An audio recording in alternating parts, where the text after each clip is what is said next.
Tiada perkataan paling sesuai untuk menggambarkan keadaan di Pekan Mani Urai yang dilanda banjir besar tahun 2014. Keadaannya sungguh menyenyak hati. Kelihatan rumah, surau, padan raya serta kedai runcit di kawasan itu hampir ranap semuanya dilanda arus deras dan pokok-pokok sebesar 3 pemelur. Malah kenderaan turut tersadai dan menindih antara satu sama lain. Di pekan itu juga tercatat kisah lebih 400 mangsa terperangkap di aras 4 bangunan sekolah menengah kebangsaan Mani Urai Lama kerana banjir lumpur hampir mencecah di aras tempat mereka berlindung dan arus deras serta cuaca tidak menentu menyukarkan lagi operasi menyelamat pihak berkuasa. Banjir itu bukan sahaja menyebabkan kemusnahan yang teruk kepada 2 kampung itu, malah Balai Polis Mani Urai dan Stesen Kereta Api Mani Urai turut ditenggelami air pada hari kejadian, menyebabkan anggota polis dan petugas stesen terpaksa memanjat Bukit Kajang bagi menyelamatkan diri. Setiap penduduk yang ditemui menyatakan setiap dari mereka mempunyai kisah tersendiri dan majoriti di antara mereka masih trauma dengan kejadian yang meninggalkan kesan itu. Difahamkan ketinggian air bukan sahaja melebihi jambatan yang menghubungkan Kampung Mani Urai Lama dan Kampung Mani Urai Baru, malah ia telah mencecah hampir separuh ketinggian tiang lampu di atas jambatan yang melintasi Sungai Kelantan itu. Namun di sebalik kisah duka tersebut ada juga yang berkorban dan dikerah dalam menyelamatkan mangsa yang terperangkap. Seharian bekerja bersengkang mata dalam misi menyelamatkan mangsa walaupun bukan darah daging sendiri. Namun tanggungjawab yang digalas tidak memikirkan penat dan lelah. Dengan hanya satu misi, nilai kemanusiaan mereka tiada tolok bandingnya. Dan wira-wira ini bukan sahaja menjadi penyelamat ketika musim banjir, bahkan dalam setiap kemalangan seperti kebakaran. Kemalangan menangkap ular sehingga memotong cincin yang tersekat di jari. Hanya Tuhan saja yang mampu membalas jasa wira-wira ini. Terima kasih Abang Bomba. Some superhero, some fairy tale bliss, just something I can turn to, somebody I can kiss. Sudah saja tadi sedikit orang kata bingkisan mengenai topik ataupun jabatan yang sebenarnya menjadi salah satu tulang belakang terhadap isu-isu ataupun operasi penyelamat setiap kali berlakunya bencana di negara kita. Betul tu, ianya berkenaan pengorbanan, kita panggil abang-abang bomba. Ya, anggota bomba dan penyelamat Malaysia. Dan musim sekarang ni adalah musim banjir, musim terkunjur dan pastinya kita melihat laporan-laporan di media kan, beberapa negeri di Semenanjung dah dilanda banjir, terutamanya di Kelantan, di Perak pun ada, di Perlis dan sebagainya. Dan siapa sebenarnya yang menjadi tulang belakang ataupun yang membantu dalam isu-isu penyelaman adalah mereka abang-abang bomba kita daripada Jabatan Bomba dan Penyelamat Malaysia. Dan Jaja, hari ini siapa yang kita ada? Dan pada hari ini kami ada tetamu yang cukup istimewa yang dijemput khas dari Ibu Pejabat Jabatan Bomba dan Penyelamat Malaysia, Penolong Ketua Pengarah Bahagian Operasi dan Penyelamat, Tuan Edwin Galantaruki. Selamat datang Tuan. Selamat datang. Assalamualaikum. Terima kasih kerana sudi hadir pada kita punya studio pada hari ini. Sama-sama. Macam mana Tuan? Sihat hari ini Tuan? Sihat. Okey Tuan. Tadi tak hujan kan luar? Tadi tak hujan. Alhamdulillah tak hujan kat sini Tuan. Dah habis hujan dah. Dah habis hujan dah. Okay, mungkin daripada pihak kami sendiri kan kami mengucapkan terima kasih kerana sudi bersama kita untuk berkongsi mengenai peranan Jabatan Bomba dan Penyelamat. Dan sebelum itu kita nak tahu juga apakah sebenarnya perancangan dan persediaan pasukan bomba ni setiap kali tibanya musim terkunjur tu. Bagaimana preparation untuk menghadapi musim ni? Terima kasih daripada program NX Now. Ya, betul. Kena sudi menjemput kami daripada Jabatan Bomba dan Penyelamat ke program ini ya. Dan memang setiap kali ada musim ke-7 kita dah buat persiapan awal lah. Dan persiapan ini kita memang kita buat setahun lah. Dan persiapan ini penting sebab kita tidak boleh menjangka musim ke-7 ni apa yang akan berlaku. Dan setiap kali musim ke-7 tu ada dia punya kelainan dia. Contohnya tahun 2018 kan. Betul. Yang berlaku di Kelantan, even baru-baru ni dekat Pulau Pinang, benda yang kita tak sangka. Sebab itu kita perlu buat persiapan dan persediaan yang cukup rapi lah. Dari segi peralatan, dari segi anggota dan juga dari segi semua aspek lah. Okey, macam saya nak tanya pula kalau macam musim tengkujuh kadang-kadang kita dah tahu kan dia akan berlaku. And then macam banjir pula unexpected, contoh macam dekat Penang tu. So macam anggota penyelamat ni, adakah cuti mereka akan dibekukan ataupun sebelum turun menyelamat tu adakah taklimat akan diberikan atau macam mana? Ya, setiap kali musim ke-7, terutamanya bulan November dan bulan Disember, kita akan buat perancangan dan kita akan mengadakan mesyuarat kita ada latihan.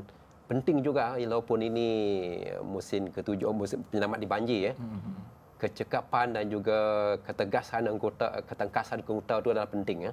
Kita membuat fizikal punya training dan juga kerjasama dengan agensi-agensi lain juga lah. Dan banjir ini tidak boleh satu agensi sajalah. Kami ini cuma agensi penyelamat di peringkat awal. Kami juga perlu bekerjasama dengan agensi seperti polis, NEMA, dan juga agensi majlis daerah dan juga meteorologi dan lain agensi ya. Dan kadang-kadang kita ada latihan bersama untuk memastikan persiapan itu dah rapi lah. Macam kata kes kat Pulau Pinang tadi itu, ya, memang kita dah bersedia berlakunya banjir, tetapi kita tak sangka ianya berlaku begitu cepat sekali. Dan jadi dari segi persiapan mungkin Kelengkapan. akan ada standard operating procedure setiap kali tibanya musim banjir dan sebagainya kan. Jadi daripada pihak Jabatan Bomba sendiri sebenarnya mungkin ramai yang tahu bomba hanya memadamkan api dan sebagainya kan. Mungkin ada tak unit khas yang ditugaskan untuk menyelamat ketika banjir, tuan? ya, kita ada satu unit khas, kita panggil pakar dari segi penyelamat di air, kita panggil penyelamat di air ataupun PPDA kita panggil lah, iaitu menyelam lah. Jadi kalau beberapa penyelamatan diperlukan lah, kita panggil pasukan penyelam lah. Dan pasukan ini memang kita gerakkan dan kita buat persiapan lah. Setiap negeri kita ada pasukan tersebut lah, bagi menyelamatkan kes tertentu lah.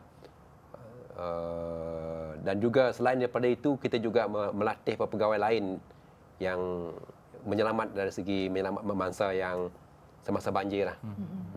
So, bila mana katakanlah ketika keadaan di suatu negeri itu menjadi lebih teruk. Contoh ketika kita mengimbau kembali kejadian banjir di Kelantan 3 tahun lepas dan juga di Pulau Pinang. Adakah orang kata persiapan ataupun tenaga kerja pasukan bomba dari negeri lain juga kita bawa masuk? Betul. Kita dah buat persiapan. Kita ada bukan hanya anggota saja, kita anggota yang sebelah dengan yang di Kelantan tu contohnya, kita gerakkan daripada Selangor, daripada Perak dan negeri lain. Bukan hanya anggota saja, even peralatan pun kita dah gerakkan, dah tempatkan tempat-tempat yang tertentu ya. Itu persiapan yang kita dah buat lah. Okey, baiklah. Sebenarnya Jaja, kalau kita dengar sebenarnya ada orang kata gelombang kedua banjir yang akan berlaku kan. Jadi bagaimanakah orang kata, mungkin ada kelainan dari segi persiapan. Mungkin tuan boleh kongsikan apakah persiapan yang sedang dilakukan untuk menghadapi banjir gelombang kedua? Atau ada kelengkapan baru yang akan dikeluarkan ke? Kita menggunakan kelengkapan sama, cuma kita penempatan kenderaan itu kita dah tempatkan di tempat-tempat yang kita dah kenal pasti lah. Dan saya ingin mengikut laporan daripada meteorologi ya. Gelombang yang kedua ni ditambah dengan pasang besar yang tinggi ya. Kalau ikut laporan daripada meteorologi ini, bacaan tertinggi di Selangor sampai 5 meter. 5 meter. Air pasang besar. So kita berharap, kita dah buat persiapan, dah tempatkan semua anggota dan palatan di kawasan tertentu. Bukan hanya kat Selangor saja, di seluruh negara, Sabah dan Sarawak contohnya. Dan kita dipahamkan Sabah dan Sarawak pun akan menerima fenomena yang tinggi seperti ini ya. Kita dah tempatkan anggota dan juga tempatkan palatan sekali ya. In fact kepada PPDA kecekapan tadi kita dah tempat di tempat yang tertentu lah. Maksudnya dah siap-siap ada untuk membantu sekiranya ada kejadian sebegini berlaku. Okey, dan mungkin I macam nak tahu macam situasi ketika banjir. Macam setengah orang kan dia ada masalah untuk orang kata berpindah. So macam mana pihak-pihak penyelamat deal dengan masalah-masalah macam ni? Betul. Inilah saya ingin menasihatkan kepada terutamanya permintaan yang kedua nanti yang akan datang ni nanti ya. Kita berharaplah mana-mana kawasan atau tempat sekitar penduduk di sekitar tersebut, kalau diarahkan pindah, cepat-cepat pindah. Walau bagaimanapun, jabatan kita juga telah memberi beberapa taklimat, beberapa makluman pada kawasan setempat lah, supaya pindah bila masa yang tertentu. Kita tak mahu nanti kejadian ini, kejadian banjir kadang-kadang ni sekadar mengejut. Tak sempat nak pindah dah berlaku. Jadi kita minta persiapan awal lah. Dan jangan lihat sangatlah nak pindah. Tuan, dari segi pembahagian tugas ketika berlakunya banjir kan, ada juga penlibatan anggota jabatan agensi kerajaan lain seperti tentera dan juga polis. Untuk jabatan bomba dan penyelamat sendiri, adakah bahagian menyelamat sahaja ataupun sebelum tu ada terlibat juga dengan mungkin gerakan penyelamat yang lain? Mungkin tuan boleh kongsikan Bahagian kerja tu. pembahagian kerja tu macam mana? Ya, kita sebenarnya dalam banjir lah, kes banjir lah. Kes banjir, ya. Kita telah pun membuat persiapan. Kita telah ada satu mesyuarat dengan Jabatan Polis, NEMA dan juga beberapa agensi lain yang bekerjasama, yang seperti mana dalam arahan Jabatan Perdana Menteri supaya kita bekerjasama, dan kita dah ada pengasingan petugas itu. Biasa kata kalau menyelamat, kita berfungsi untuk menyelamat bersama dengan polis dan juga agensi-agensi lain, penyelamat yang lain lah, yang membantu. Ada juga agensi-agensi lain yang di tempat pemindahan contohnya, dan mereka juga memainkan peranan yang penting. Dan kalau mereka tak ada persiapan yang itu boleh menggagalkan operasi penyelamatan kita. Kita lebih fokus kepada menyelamatkan mangsa dari memindahkan mereka daripada tempat selamat. Ya, tuan boleh tak ceritakan situasi sukar yang biasa pasukan bomba alami? Ya. Selain daripada penduduk yang tak nak berpindah tadi lah, apa lagi kesukaran yang Dia nak ceritakan kat sini ni banyak. Tetapi saya nak ingin ceritakan 2-3 perkara lah. Terutamanya sekali macam kata kes yang berlaku di 2014 iaitu kejadian yang melibatkan air mendadak secara cepat, kemudian kedalaman dia dan juga air begitu deras sehingga kita tak boleh nak pergi ataupun sebagainya itu.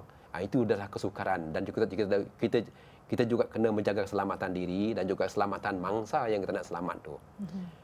Masa 2018 itu, even kita punya jentera yang kita guna ataupun sukar nak melawan arus yang deras tersebut. So selain daripada itu, kita juga mungkin kuasa-kuasaan yang lebih jauh dan sukar untuk duduki. Contohnya dekat Kelantan itu, kita dah tempatkan tempat yang kita kata selamat, tetapi kita tak sangka pula tempat itu tak selamat. Sebab air mendadak secara cepat sekali. So, macam situasi yang kita tak jangka lah, tuan. Okay.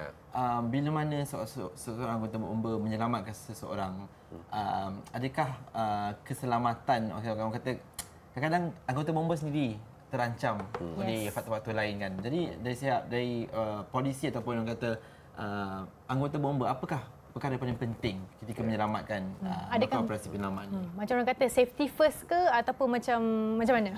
Tetapi bila kita sudah menjadi pasukan penyelamat ini jadi jiwa kita tu kita ingin menyelamat orang. Jadi bila kita ingin menyelamat orang itu, kita perlu persiapkan diri sendirilah. Dari segi kecekapan, ketangkasan kita dan perkara-perkara yang bahaya yang kita perlu ambil kira. Dan bila kita menyelamat orang tu, kita lupalah diri kita sendiri. Kita ingin menyelamatkan orang. Itu jiwa yang ada daripada kita, setiap pasukan penyelamat ni dan juga pasukan temannya jabatan bomba lah. Dan jiwa itu dah tertanam dalam kita. Dan itu yang pentingnya orang tu, pasukan penyelamat ni, yang jiwa itu yang penting kita tanam ke setiap anggota. Walau bagaimanapun, kita perlu membekalkan mereka dengan peralatan dan juga peralatan personal gear sendirilah, supaya mereka ni selamat, seperti pelampung dan peralatan lain lah.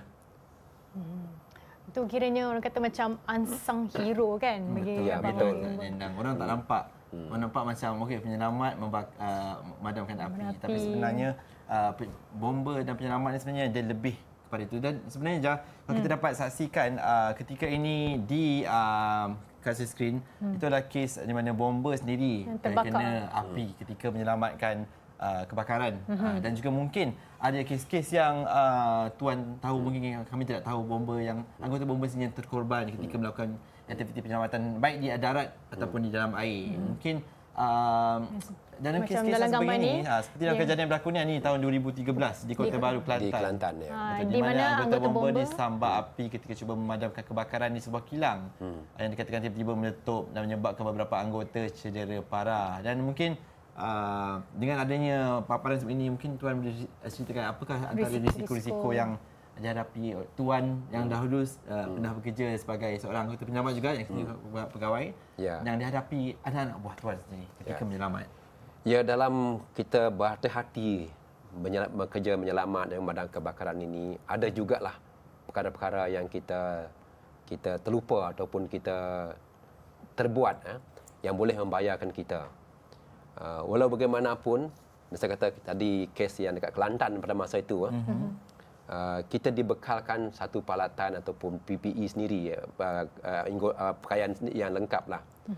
Walau bagaimanapun, kena kita eager sangat nak menyelamat orang tu, kadang-kadang kita terlupa nak pakai lengkap kan.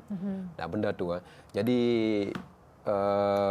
memanglah benda tu kita perlu ambil hati-hati. Baru ni di Perak, baru ni hampir sama seperti ni, tetapi dia kurang sikit lah. Dia punya risiko tu sebab bila dia biasa kata ke Kelantan tu, apabila dia nak padam api dekat apa nama ni, dekat tangki gas tu, tangki petrol tu, tiba-tiba meletup tangki tu, black bay, dia kata panggil black bay lah yang berlaku dan menyambar mereka. Itu yang berlaku. Dan sebenarnya tak berlaku sebenarnya, tetapi dalam keadaan tertentu yang mungkin akan berlaku yang kita tak jangka, yang kita tak jangka lain kan. Ya. Okey, tuan, mendengarkan cerita ataupun risiko yang dihadapi oleh anggota bomba sendiri dan anak-anak buah tuan ni kan, mungkin golongan-golongan muda di luar sana kan, ada yang berminat nak jadi bomba, tapi takut. Jadi apakah orang kata yang kriteria tuan boleh orang kata apa yang diperlukan untuk menjadi seorang anggota bomba? Mungkin ada yang berminat tapi boleh jadi sadar ke atau macam mana? Ya, tak payah takut. Saya dulu pun tidak tahu sangat tentang bomba ni. Tetapi bila kita dah pergi masuk bomba dan kita ditrainkan sebagai anggota bomba dan dia dengan sendiri jiwa tu akan jadi bomba, jadi penyelamat. Jadi kita juga dilatihkan mengikut prosedur yang tertentu supaya latihan itu boleh menanam semangat kita dan keberanian kita. Jadi kita ada satu latihan yang kita bagi kepada PTD ke PTD biasalah latihan kan. Kita bawa dia masuk ke terorong kan. Pada peringkat awal mereka rasa takut. Tetapi bila kita dah ikut prosedur tertentu, keselamatan tertentu dan go through itu, dia akan menanamkan sikit semangat kita macam mana benda tu kita boleh buat. Okey. Raja, sebab pasal keberanian kan, sebenarnya mungkin kita pernah dengar kes-kes yang macam abang bomba menyelamatkan orang kata bertubi-tubi soalan dia ni. Tanya lah. Okey, macam apa kata tangkap ular, betul tak? Lepas tu ada juga kes-kes di mana memotong cincin, baik cincin di jari, baik cincin di kemaluan. Faham tak? Mungkin ada lagi contoh-contoh kes lain yang pelik-pelik. Yang pelik-pelik yang mungkin tuan pernah hadapi yang boleh kongsikan. Apa lagi yang sebenarnya kes-kes yang boleh bomba bantu? Yalah, tugas Jabatan Bomba ni kalau sikut dan termasuk dalam Akta Perkhidmatan Bomba tahun 1998, tugas kita adalah menyelamat sama ada nyawa ataupun harta benda. Jadi sebahagian daripada tugas itu menangkap ular itu adalah untuk menyelamat orang kita lah. Jadi tugas yang lain sekarang ni kita dapati masyarakat sekarang ni sikit-sikit dia tak boleh buat. Semua nak panggil bomba kan. Tapi kita kena buat persiapan, perlu persiapkan diri lah. Perangkap dekat lift ke, ataupun orang tak boleh turun daripada gunung lah. Dan banyak lagi kes lain yang kita tak pernah terjumpa. Pada masa sekarang ni terjumpa juga. Saya pernah satu masa, jiran saya ada ular kecil je. Kemudian nak panggil bomba juga. Jadi saya kata tak perlulah panggil bomba. Saya boleh saya boleh tangkap ular tu kan. Kecil je ular tu. Ular daun? Ular daun kecil je. Jadi dulu kan ada lagu apa aja ingat Rumah Terbakar tu? Rumah terbakar panggil bomba, bomba datang Ya. belum-belum. Ini lagu. Ada lagi, okey. Okey. Soalan. Soalan. Okey, lagi satu macam kalau kita tengok kebanyakan di luar negara, kita boleh nampak banyak ahli-ahli bomba, abang-abang bomba lah. Dia banyak tolong haiwan juga. So macam dekat Malaysia kita kurang dapat exposure yang macam bantuan terhadap haiwan ni. Ada So, unit-unit ada tertentu tak? ke maksudnya? Unit yang dihaskan. Kita tak ada unit khas yang kita tetapkan, tapi kita dilatihlah untuk menyelamatkan haiwan-haiwan ini. Of course kalau kita tengok dekat luar negara, Even kalau dekat UK, dekat US, diorang ni cukup haiwan tu cukup dijagalah. Jadi dia ada pasukan, dia tak ada pasukan khas juga, tetapi dia latih lah. Kita pun sama juga.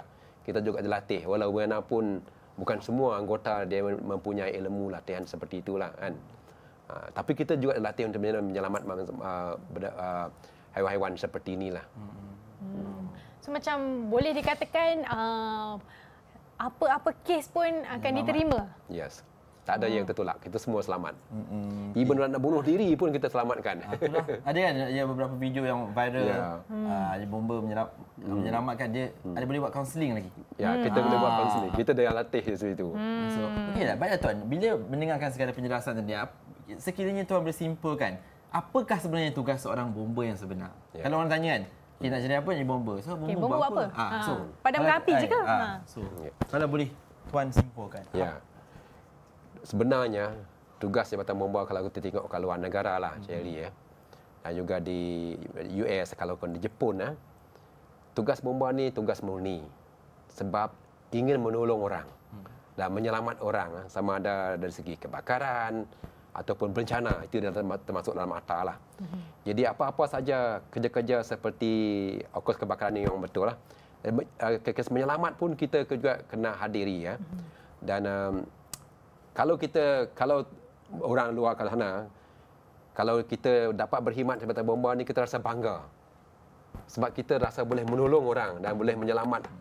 Boleh menyelamatlah. Itulah yang paling bangga. Kalau dekat US sana, orang yang pasukan bomba ni sangat dihormati sebab mereka ni menyelamat orang, bukannya nak salahkan orang dan sebagainya itu.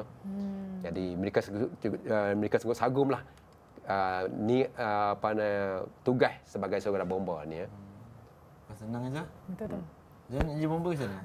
Dulu ada juga cita-cita nak jadi bomba lah. Tapi boleh. bila fikir balik rasa macam adalah kurus kering, macam nak angkat, diorang kata nak angkat hos tu pun tak larat, macam tak apalah. Okey. Jadi tuan, kita lihat pada kisah-kisah lalu kan, mana-mana anggota berbalik pada soalan yang lebih kurang tadi kan. Maksudnya mereka ni sanggup mempertahankan, orang kata sanggup mendahulukan menggadai nyawa. Yes, demi orang lain kan. Dan tidak nafikan tu sebagai seorang penyelamat dah. Apakah yang diterapkan kepada anggota penyelamat ni supaya mereka orang kata melakukan sesuatu yang tidak mungkin dilakukan oleh orang lain? Apa agaknya bentuk Yang tak ada kat orang lain ni tapi ada dekat anggota bomba ni. Ya. Saya ingat jadi saya sendiri dulu sebelum saya masuk bomba, seperti biasa bila kita menuntut, kita ni tak adalah belajar bomba kan. Tapi bila kita dah menjadi bomba, kita ni diserapkan jiwa kita tu. Dulu pernah jurulatih kata-kata, sekarang kau orang hitam, diputihkan mengikut bomba punya niat itu. Hati tu putih. Hati itu dibuat supaya kita ni dari segi jiwa kita untuk menyelamatkan orang, dan kita punya ketangkapan, kecakapan kita, ketangkasan kita tu, dan juga ilmu-ilmu strategi kebombaan. Bomba ni sebenarnya banyak, bukan hanya tahu tentang menyelamat saja, even ilmu kejuruteraan kebombaan pun, fire engineering. Dan bila kita tengok anggota kita menjalankan tugas ni, mereka mengaplikasikan engineering part sebenarnya itu, fire engineering. Kita ada juga pasukan seperti forensik kebakaran. Itu semua menggunakan ilmu kimia, ilmu forensik dan sebagainya itu. Kalau kita dengar kan. Jadi jiwa itu dah diterapkan semasa kita sebelum menjadi bomba, iaitu semasa 6 bulan semasa kita training latihan di Peram. Okay, macam Tuan Edwin, saya ada soalan personal sikit lah. Macam mana dulu boleh tiba-tiba, bukan tiba-tiba lah, rasa macam nak jadi ahli bomba? Nama pertama dah. Dah perkhidmatan dalam penyelamat. Ya. Ni flashback ni. Flashback Dia sebenarnya, saya ingin menjadi bomba. Saya dulu minat menjadi pasukan beruniform. So ayah saya kata dia tak mau bagi saya masuk polis. Jadi saya masuk bomba lah. Jadi masuk bomba ni, saya tak sangka pun saya boleh buat kerja seperti itu. Tetapi bagaimanapun, dengan latihan diberi dan juga dengan bila kita pergi ke latihan tu selama 6 bulan tu, memang kita akan transformkan jiwa kita lah. Sebagai pasukan penyelamat ni. Ya, itu yang diceritakan kepada. Dan latihan itu memang cukup sakit. Dan kita kena go through latihan tu dengan penuh kesabaran. Berapa tahun tadi Tuan berkhidmat untuk bomba? Berapa tahun dah? Saya dah berkhidmat kat bomba sudah 29 tahun. Sepanjang 29 tahun tu, apa pengalaman yang paling tak boleh dilupakan? Mungkin ada personal experience. Tak kisahlah yang macam Pahit ke, manis ke? Banyak pengalaman. yang paling tak boleh lupa. Paling. Pilih satu. Jumpa naga ke masa tu tengah Kan? Menyelam ke apa ke. Saya pernah satu kali, saya dulu jadi pengarah negeri Kelantan. Satu kebakaran tu. Betul ada bunyi Kelantan sikit tadi. Yalah. Cak Kelantan. Kita boleh kata Kelantan sini. So semasa satu kebakaran melibatkan kilang getah. Dan masa itu kita agak sukar untuk padamkan kebakaran. Dan seperti tadilah kebakaran itu tiba-tiba getah kan. Bila kita simbah dengan air dia akan jadi tiba-tiba jadi meletup. Dan itu salah satu daripada perkara yang tak boleh saya ingat yang melibatkan anggota kita. Tapi walau manapun kita ada safety margin yang kita tak terkena. Satu lagi kebakaran di Pasir Gudang yang melibatkan tangki minyak. Bila kita nak masukkan foam dan juga air ke tangki minyak, tiba-tiba dia berlakunya letupan. Ya Allah. Kita terpaksa melompat. Dan melompat, kalau tidak kita kena sambar oleh letupan tadi ya. Kalau yang melatah macam mana? Memang tak boleh melatah. Kita dah latih jangan melatah. Okey, Tuan. Ramai cakap latihan tentera, latihan polis bersifat komando. Saya nak tahu latihan bomba, menjadi seorang bomba tu macam mana bentuk latihan? Sampai duduk pun tak betul dah ni. Kita bagi space sikit. Latihan bomba ni memang bukan komando, tetapi latihan dia memang teruk. Dia latihan hati nurani, jiwa. Okay. Pertama kali bila kita latih itu, kalau masa dulu lah, masa saya jadi rekrut dulu, kita latih tak pakai baju. Supaya kita tahan panas. Jadi badan kita terkopak. Satu, dia nak latih kita sama ada kita boleh tahan panas. Kedua, sama ada kita boleh tahan tak dengan cabaran-cabaran seperti itu. Sebaik tak apply. Ketiga, supaya kita lebih cekap dan lebih cergas lah sebagai anggota bomba. Itu mungkin yang kelainan dah untuk tahan panas kan. Ya. Sebab memang mungkinlah berhadapan dengan api dan sebagainya. Okey, Tuan. Satu lagi perkara lagi yang paling penting iaitu disiplin. Kita kena ubahkan disiplin kita daripada orang biasa kepada satu disiplin yang berpakai uniform. Ini yang paling penting. Hitam ke putih saja lah. Kita tak boleh kata kalau kita suruh buat kerja seperti ini, tunggu dulu, tak boleh macam tu. Sebab tak pakai baju lagi. Tak boleh. Kita kena Sentiasa bersedia. sematkan. Itu yang paling penting, disiplin yang paling penting. Bila pakai uniform tu banggalah Tuan. Kiranya betul. macam walaupun tak beruniform sekarang ni, tapi whatever orang minta tolong ke apa ke, kita kena always bomba ready. tu. Okey. Mungkin Tuan boleh bagi nasihat terakhir kepada mereka-mereka yang nak ataupun mereka yang berminat dengan bomba ataupun mereka yang ingin mengenali Bomba tu. abang bomba. Dan nasihat sikit, jangan main api, cik. Especially kepada budak-budak zaman sekarang dengan main dengan tong gas kan. Main air pun sama banjir ni. Jangan bakar-bakar. Ya, pesanan pertama saya iaitu siapa yang nak minat masuk bomba tu boleh memohon sebagai bomba dan merupakan satu kerja yang murni lah. Saya daripada limit tu macam mana? Saya umur dia adalah 18 ke atas untuk anggota bomba. Tapi kalau pegang kanan tu tak ada umur limit sampai ke 60 lah. 55 lebih lah. Boleh memohon dan juga kerja bomba ni bukan hanya untuk padam api, bukan hanya dari segi menyelamat tadi. Ada kerja lain juga seperti forensik, kaji plan, pencegahan keselamatan dan sebagainya itu. Dan nasihat saya kepada musim banjir lah nasihatnya. Kita berharap supaya orang ramai jangan fikirlah ke tempat yang bahaya ni, terutama dekat pantai ataupun dekat kolam renang tu kan. Air boleh mengalir dengan cepat dan kita dapat selamatkan diri ya. Itu satu. Yang kedua, kalau berlakunya banjir di tempat tersebut, cepat-cepat pindah kalau diarahkan pindah dan buat persiapan awal lah. Dan kita berharap semua masyarakat sana supaya berwaspadalah. Kita tak boleh sangka apa yang terjadi.